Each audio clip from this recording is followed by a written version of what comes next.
जुम्मे को बड़े फैसलों की रिवायत बरकरार। नून लीग के बाद जुम्मा पीटीआई के लिए भी भारी।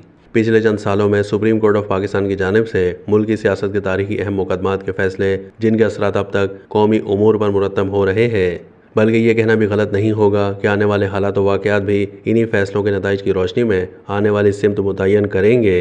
इसे महज इत्तेफाक ही कहा जा सकता है कि अदलिया के ये फैसले जुम्मतुल मुबारक के रोज़ ही सुनाए गए। इनमें साबिक वज़ीर आज़म नवाज शरीफ की नाअहली और जनरल रिटायर्ड परवेज़ मुशर्रफ की जानिब से लगाई जाने वाली इमरजेंसी को गैर कानूनी करार देने के अलावा भी कई अहम फैसले शामिल हैं। तहम ये पहलू भी काबिल ज़िक्र है कि जुम्मे के रोज़ सुनाए जाने वाले इन नामहरबान फैसलों से ज़्यादा मुतासिर होने वाली जमात पाकिस्तान मुस्लिम लीग नून थी। अलबत्ता अब तहरीक इंसाफ के बानी चेयरमैन इमरान खान भी इसी फहरिस्त में शामिल होते जा रहे हैं, जिसमें जुम्मे को सुप्रीम कोर्ट की जानिब से नैब तरमीम की बहाली का फैसला भी शामिल है। यादश बगैर तहरीक इंसाफ के बानी कैदी नंबर 804 के खिलाफ नाअहली का पहला फैसला दिसंबर 2017 में आया था।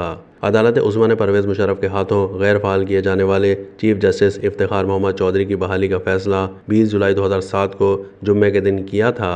साबिक सदर परवेज़ मुशर्रफ की 3 नवंबर 2007 की एमरजेंसी प्लस और पीसीओ को गैर आइनी और गैर कानूनी करार देने का तारीखी फैसला भी 31 जुलाई 2009 जुम्मे को ही सुनाया गया था।